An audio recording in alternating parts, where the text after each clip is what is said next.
in one of these 11 states of America. It's the worst decision you could make for your home. Mes chers compatriotes, ce qui symbolise au plus haut niveau la bravoure et l'honneur, et qui relève de la légende ou du mythe sous d'autres cieux, est une réalité chez nous au Bénin. Elles ont existé, les Amazones, et nous ont matériellement ou immatériellement, d'une manière ou d'une autre, engendrés. Peu importe si par moment nos souverains d'hier ont pu les déployer dans des affrontements fratricides. Ce qu'il faut retenir, c'est le serment, la combativité et le sacrifice suprême dont ces femmes ont été capables pour défendre la patrie. Ce qui importe, c'est que sur la terre du Bénin, les mots courage, bravoure, force, combativité et honneur ne sont pas exclusifs au genre masculin. Au Bénin, autant que les hommes, des femmes se sont distinguées par ces valeurs et ont brisé le mythe du sexe faible.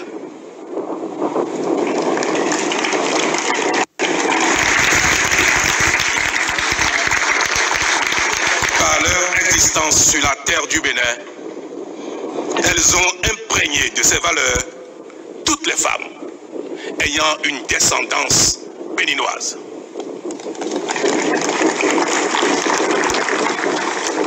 En hommage à elles, à ces femmes, à ces Amazones, ces statues de toute beauté et de toute grâce sera à nos yeux et à ceux de nos visiteurs le symbole de la femme béninoise. Celle d'aujourd'hui et celle de demain.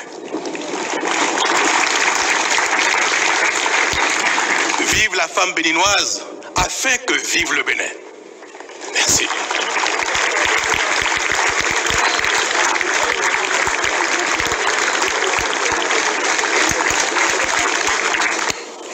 Wilfrid Léandre Ngouedji, dites-moi, qu'est-ce que vous pensez de ces propos du président de la République?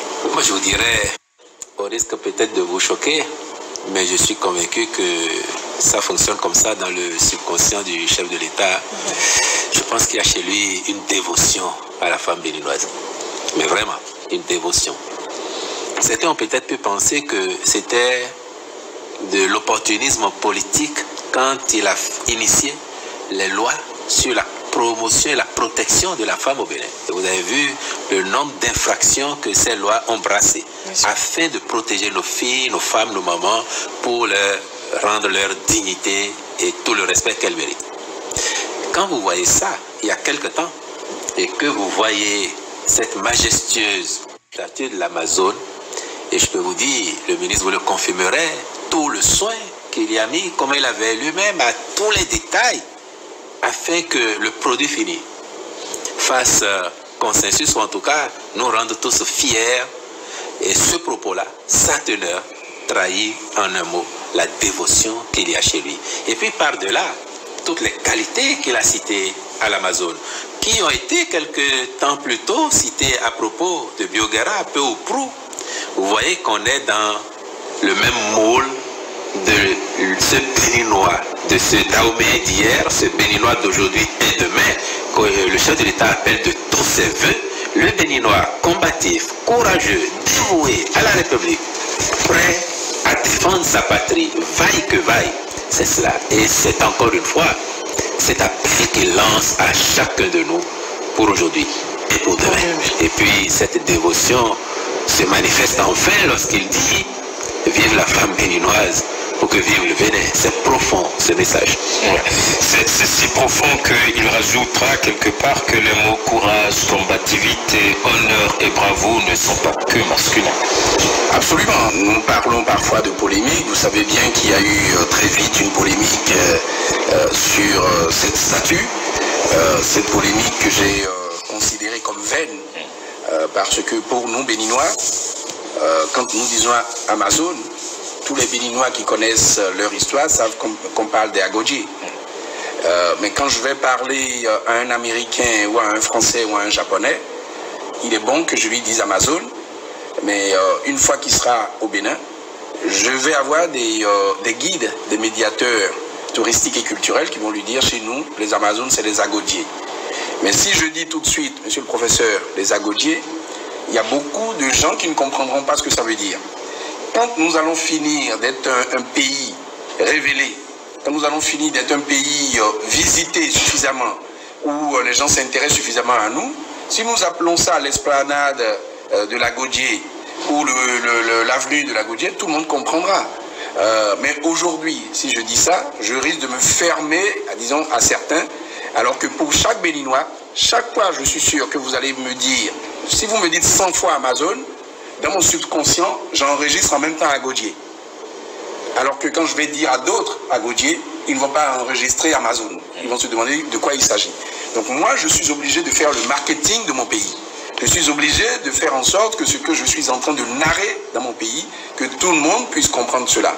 Et j'en viens à votre question pour dire oui, nous célébrons là la bravoure de l'Agodjier d'hier, qui défendait, je l'ai rappelé une fois encore dans mes propos aujourd'hui, et le chef de l'État l'a dit à suffisance, l'Agodjier d'hier qui défendait un royaume avec bravoure, avec dignité, avec ce sens du sacrifice, et nous célébrons également aujourd'hui cette femme béninoise d'aujourd'hui qui continue d'être brave, qui continue d'être courageuse, qui continue d'aller au combat autrement, parce que tout n'est pas militaire. Donc voilà ce qui importe, et c'est important de le dire. Et je voudrais également dire que de la même façon que nous mettons un Bioguera à Cotonou, nous mettons l'Amazone à Cotonou. Donc si on me demande mais pourquoi on ne met pas l'Amazone à Bomé, je dis mais que voulons-nous construire? Est-ce que nous voulons déconstruire le Bénin? Est-ce que nous voulons décomposer le Bénin? Ou nous voulons unir et composer le Bénin? Cotonou nous appartient à nous tous. Et demain, j'espère qu'il y aura également une statue de Kaba à Cotonou. Et j'espère qu'il y aura également d'autres statues, d'autres dévoués à Cotonou. Et j'espère que demain, nous allons avoir effectivement Bioguera, pourquoi pas à Ganvier. Mais c'est le Bénin dans son ensemble.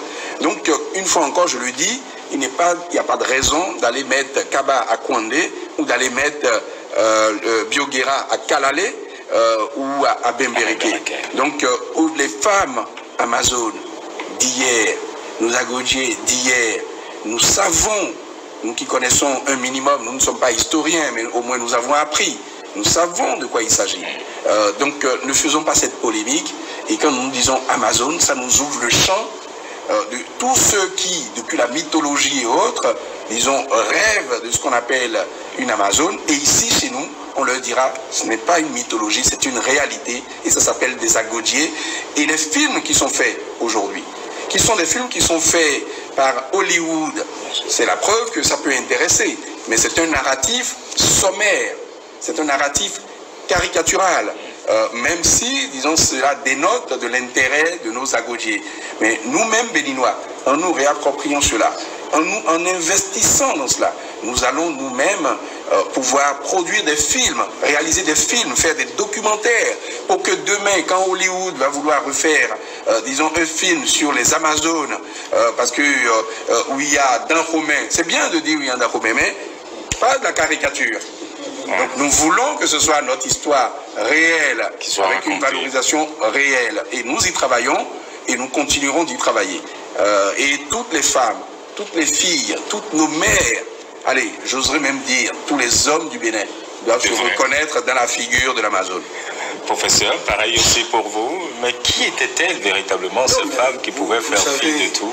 Vous savez que ces femmes soldats ont beaucoup impressionné, et elles font partie justement de cette, c'était pas un mythe, hein, mais de cette crainte qu'a représenté le Dahomey dans l'État donc bien organisé dans le golfe du Bénin.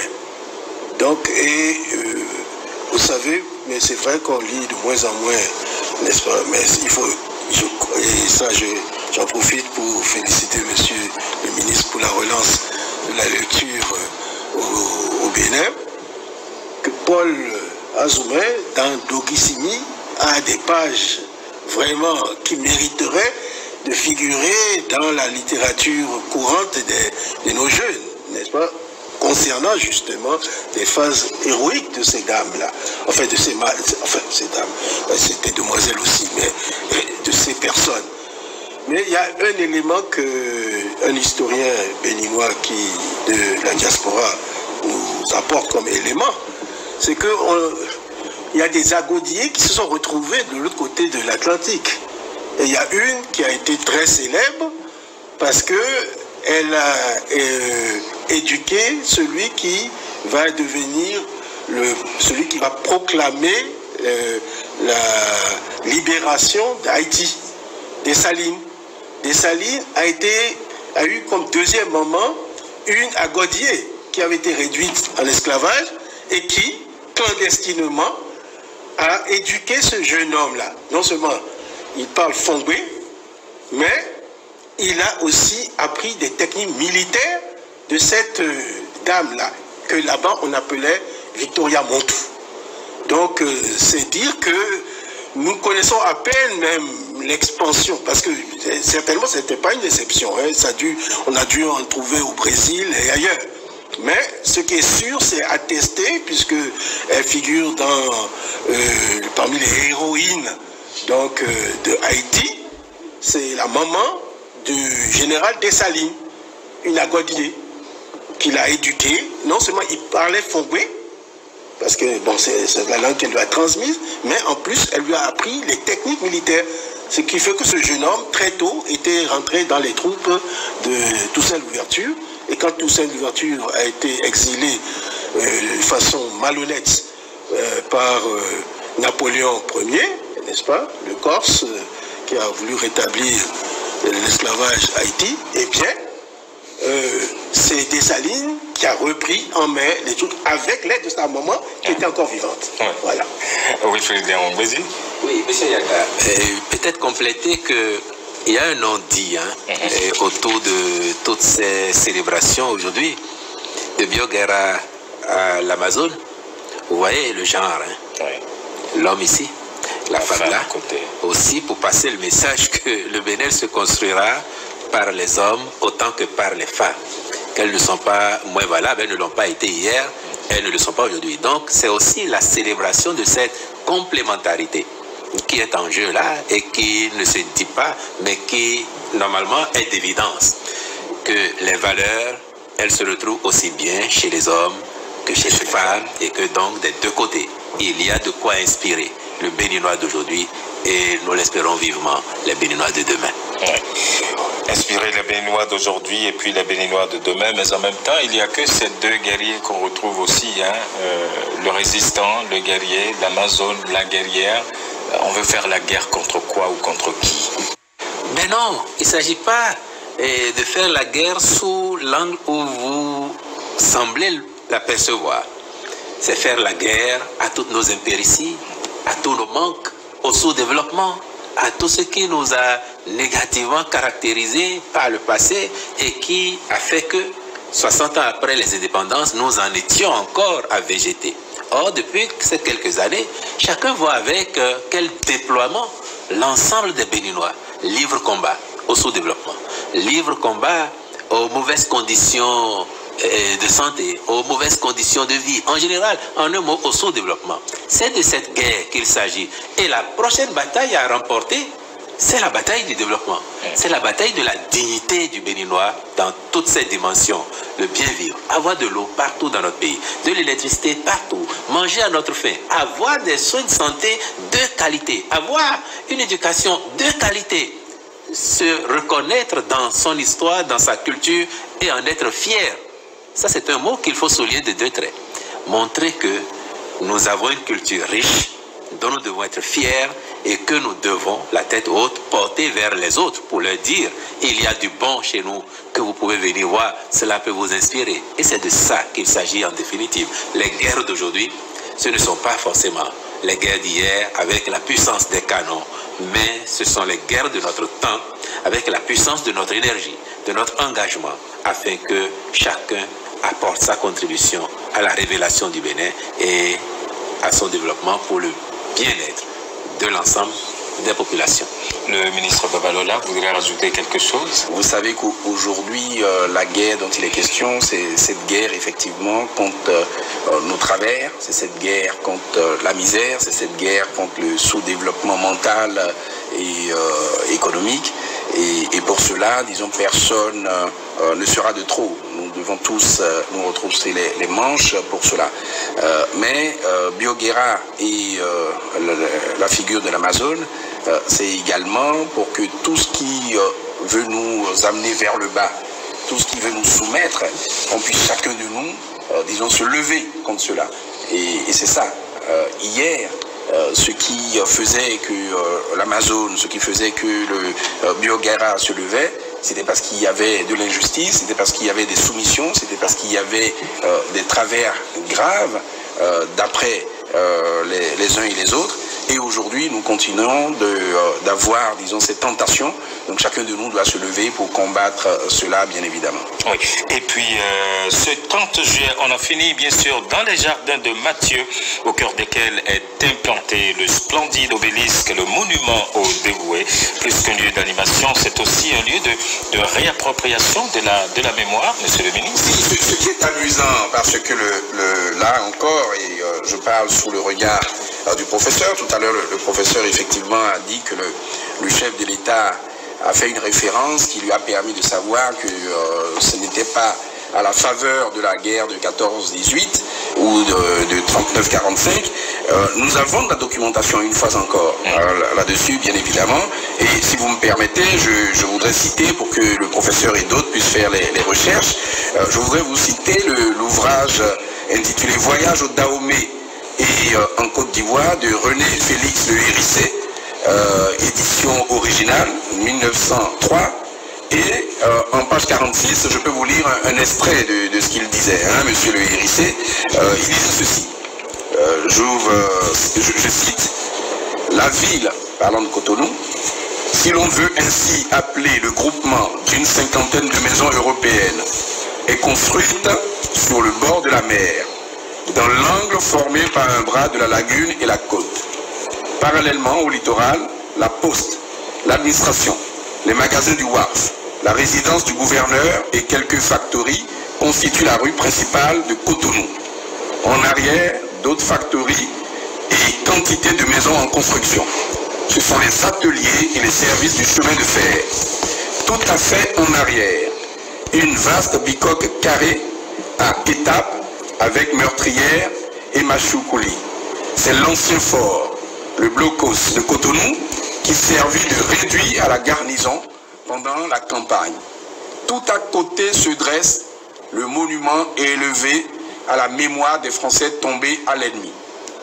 Extrait de Voyage au Dahomey et à la Côte d'Ivoire, écrit et édité en 1903 par un député français, René Félix Le Hérissé, qui a vécu de 1857 à 1922. Donc c'est très précis. Donc vous voyez bien que ce monument aux morts existait déjà en 1903 et c'est ce que le président de la République disait aujourd'hui. Ça n'a rien à voir avec la guerre de 14-18. Donc c'était bien érigé à l'époque, après les guerres de conquête, aussi bien dans Roumain qu'à Cotonou. Et c'est comme ça que ça a été érigé. Et vous comprenez pourquoi le président de la République disait que ce sont les morts de nos bourreaux qui sont là. Et depuis 60 ans, depuis 61 ans, nous allons déposer des gerbes pour dire que nous rendons hommage à nos morts. Vous imaginez que nos morts se retournaient chaque fois dans leur tombe et qu'aujourd'hui, avec la catharsis d'aujourd'hui, nous leur demandons pardon et nous leur disons que c'est une noble nouvelle. Et voilà pourquoi nous disons que l'événement d'aujourd'hui est un événement important, essentiel, un marqueur du Bénin nouveau, une fois encore. Enfin, l'aube nouvelle. Oui, enfin l'aube nouvelle, et le chef de l'État l'a si bien rappelé. Je vous propose de l'écouter à nous. Merci à tous d'honorer de votre présence cette cérémonie de translation des reliques immatérielles de nos héros, du monument aux morts de Plakodji à ici, au jardin de Mathieu. La présente cérémonie, plus que l'inauguration de ce monument, constitue une étape majeure dans la vie de notre pays parce qu'il s'agit de la translation, du transfert des reliques immatérielles de nos héros,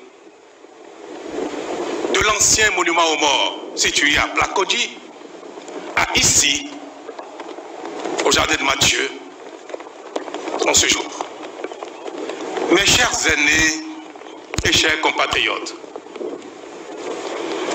pendant plus de 60 ans, nous avons rendu hommage à nos héros à Plakodji, au pied d'un monument érigé par l'envahisseur à la gloire de ces soldats qui ont décimé les nôtres. En réalité, ce monument aux morts de Plakodji ne nous concerne pas. Il nous a plutôt toujours défiés, ravivé nos peines, et nous n'avons pas à nous consoler de ce qu'il serait aussi celui des combattants de la Première et de la Deuxième Guerre mondiale. Il est chronologiquement, surtout et avant tout, le monument dédié aux soldats déployés par l'envahisseur pour soumettre nos ancêtres. Il date d'avant 1903, parce que je n'ai pas la date exacte de sa construction. Pendant plus de 60 ans donc, les chefs d'État du Bénin ont tous les 1er août, à l'occasion de notre fête nationale commémorative de notre indépendance, déposé une gerbe au pied de ce monument-là, dédié aux Français et assimilés, morts pour la gloire de la France. En réalité, ces gerbes, déposées par nos mains, ont plutôt célébré et honoré nos bourreaux. Ce qu'il faut savoir, c'est que le monument aux morts est dans la conception française assimilé à la sépulture du soldat inconnu. L'Arc de Triomphe à Paris est un monument à la gloire de la France triomphaliste et de ses soldats morts pour cette cause. En dessous de l'arc, à Paris donc, il y a une tombe contenant la dépouille d'un soldat français inconnu. Preuve de ce que le monument aux morts français est assimilable au mausolée du soldat français inconnu mort pour la France. Telle est la symbolique des monuments aux morts français, et celui de Plakodji n'y déroge pas. Mes chers compatriotes, et comme il n'est jamais tard pour réparer, et que chaque génération a le devoir d'apporter sa contribution à la construction de la maison commune, nous allons, en cette année 2022, mettre un terme définitif à une aberration qui n'a que trop duré. Désormais, c'est ici, en ce lieu, empreint de notre histoire politique, au pied de cet obélisque, qu'artistiquement le monde entier a emprunté au génie égyptien, que sera déposée chaque 1er août la gerbe à la mémoire de nos héros. Nos héros, ce sont nos soldats tombés les armes à la main pour la défense de notre pays. Ce sont aussi ceux d'entre nous, Béninois, qui se sont particulièrement distingués et se sont dévoués à la cause nationale d'une manière ou d'une autre et qui ne sont plus de ce monde. Ce monument-ci est le leur. Et c'est avec le cœur autrement rempli que je reviendrai ici dans 48 heures pour honorer leur mémoire, déposer la gerbe au nom du peuple béninois tout entier. N'ayons pas honte de ce que nous avons fait 60 ans durant en allant honorer l'envahisseur en confusion avec les nôtres. Nous sommes humains, nous sommes des hommes. C'est persister dans l'erreur qui est une faute. Aujourd'hui, c'est réparé. Et le monument aux morts français restera pour ceux qui ont servi la gloire de la France. Pour les nôtres, ce sera définitivement ici et en tout autre lieu que nous choisirons pour ériger tout monument à la gloire et à l'honneur des nôtres. Je saisis, mes chers compatriotes, avec enthousiasme cette occasion toute particulière pour souhaiter de ce lieu, le jardin de Mathieu, bonne fête nationale à tous et prier le ciel de nous accorder davantage de grâce. Vive le Bénin, merci. Alors le message du chef de l'État est clair, me semble-t-il, mais dites-moi, Wilfrid Léon Nomwedji, que devient alors le monument qui est à Plakodji? Mais Madame Tawes, vous avez la réponse dans le propos du président de la République. Ce monument, il sera là pour ceux qui voudront le visiter, pour aller honorer leurs morts, ceux en lesquels ils se reconnaissent. Et puis, moi, j'ai envie de vous dire que à cette étape-là, on a affaire à M. Patrice Talon, le révolutionnaire, le révolté. Parce que c'est rien de moins qu'une révolution. C'est rien de moins. Et qui signe aussi ce qu'il dit et répète depuis quelques années, la renaissance de notre pays. Faire en sorte que nous redevenions ce que nous n'aurions jamais dû cesser d'être et ce que nous devons être. Et puis, pour pousser un peu plus loin l'analyse ou la réflexion, je sais qu'il arrive au chef de l'État, mais en toute modestie, de dire qu'il y a une certaine muse qui l'inspire. Et ceux qui le connaissent bien aussi vous disent, il y a quand même quelque chose de particulier, un feeling chez lui qui ne court pas les rues. Et je soupçonne le président de la République d'avoir ouvert ce chantier, dans sa tête au moins, depuis à peu près 2018. Je vous dis pourquoi. Et encore une fois, je prendrai le ministre Abimbola à témoin s'il ne l'a pas oublié. Après avoir fait l'exercice en 2016 et puis après en 2017, le chef de l'État au cours d'une séance nous a laissé entendre, il dit, il y a quelque chose qui me fait bizarre, c'est que quand je vais devant ce monument aux morts, je ne suis saisi d'aucune émotion. Rien ne me... Aucune vibration. Il ne ressent rien. Il a dit, hein, et je ne ressens rien quand je vais, mais c'est bizarre quand même parce que... Et donc je me suis dit, aujourd'hui, en tout cas depuis que ce chantier a été lancé, je me suis dit, depuis qu'il a fait cas de son ressenti, il s'est mis en tête de creuser et de voir pourquoi ça se passe ainsi et peut-être ce que cela aurait dû être. Et vous voyez comme c'est édifiant. les résultats des recherches, notamment cet extrait d'un livre paru en 1903 que le ministre vient de partager avec nous et qui montre effectivement combien il a raison, le président de la République, de nous faire toucher du doigt. Qu'en vérité, un peu comme si nous avions été frappés du syndrome de Stockholm, nous sommes régulièrement retournés sur les lieux du crime, saluer notre bourreau, honorer notre bourreau. Et c'est ça qui prend fin désormais.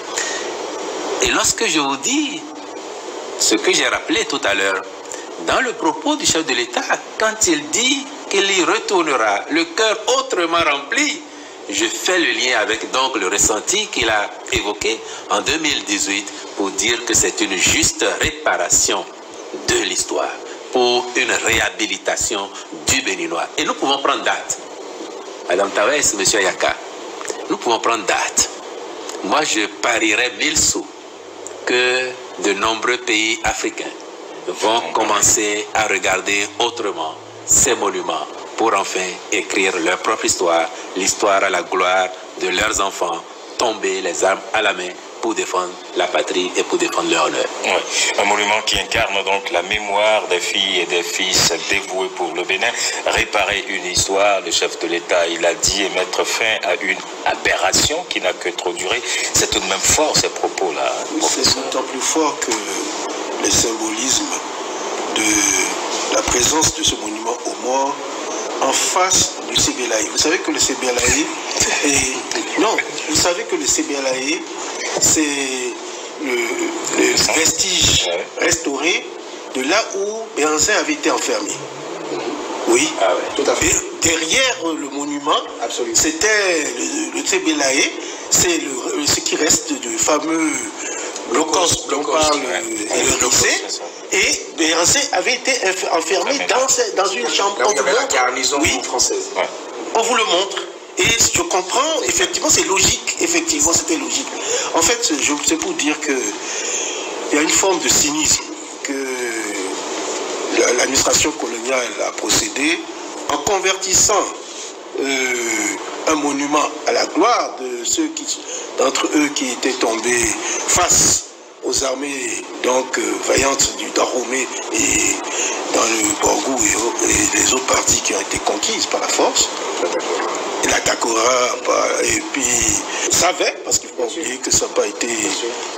Donc, c'est vraiment une bonne restauration. Et ça, je dois dire chapeau à ceux qui ont fait la recherche, parce que normalement, c'est les historiens qui auraient dû...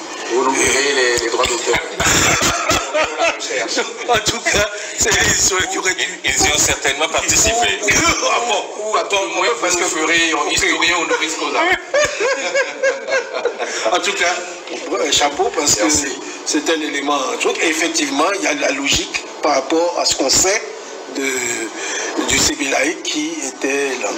Mais il y a un autre aspect de symbolisme qui lui-même l'a rappelé dans son discours, c'est le rattachement à l'Égypte ancienne. Parce que l'obélisque qu'on trouve à Washington, etc., c'est une récupération d'un élément donc, des temples égyptiens anciens. Et chez les Égyptiens anciens, l'obélisque, c'est la matérialisation d'un rayon de soleil. Et ça se plaçait devant, et c'est une juste réappropriation de nous ici, d'avoir un obélisque pour le rayon de soleil qui est symbolisé et qui va symboliser désormais là où nous rendrons hommage à tous nos morts pour la patrie. Oui, à tous nos morts pour la patrie. Monsieur le ministre, c'est visiblement exprès que tout ceci a été fait sur la même ligne. On a à l'aéroport de Condescend, on a le monument Biogara, ensuite il y a l'Amazone, tout ceci sur la place, non loin de la place de l'Indépendance. Quelle offre touristique tout ceci représente en réalité pour le Bénin d'aujourd'hui? Oui, je crois qu'il est important effectivement de dire qu'il y a un fil rouge. Tout ça n'est pas fait au hasard. Et on voit bien le narratif. Le narratif, on l'a déjà dit à suffisance, c'est la bravoure, c'est la fierté c'est le don de soi pour la patrie. Donc tout ça, on retrouve ça, disons, dans les 3 étapes. Je voudrais également dire que dans les jardins de Matthieu, c'est pas un monument aux morts, c'est un monument aux dévoués. Donc ce n'est pas forcément militaire. Monsieur Ayaka est peut-être un dévoué. Monsieur Adandé, le professeur Adandé est peut-être un dévoué. Ou sera peut-être un dévoué.